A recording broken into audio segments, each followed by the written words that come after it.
Gaur, Elizbarrutiaren alkartasun zeinuaren bigarren jardunaldia ospatu da. Begoñazpi ikastolak jaso dauz, egunari begira eratu diran tailerretan izena emondaben eundazak lagunak.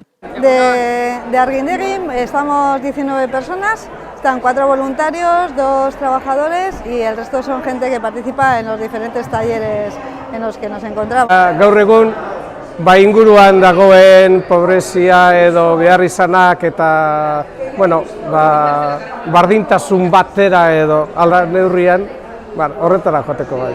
Pues es una casa de acogida.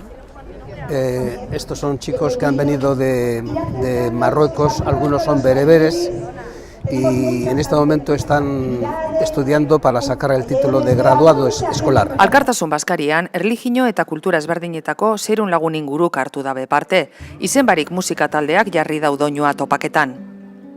Gotzainak emon deutzo amaierea ekitaldiari pobren munduko egunaren mezua gogoan hartuz. Dios siempre está de parte del que sufre y Dios siempre escucha y conoce lo que necesitamos. Por eso que este lema podamos interiorizarlo, que tome presencia en nuestro corazón, que sepamos que cuando tenemos un sufrimiento el Señor lo escucha y también nos envía a escuchar los sufrimientos de los demás. Garrasi egin, gartxuekin. Horixe izan da alkartasun zeinuaren goiburua, oihua munduko injustizien kontra.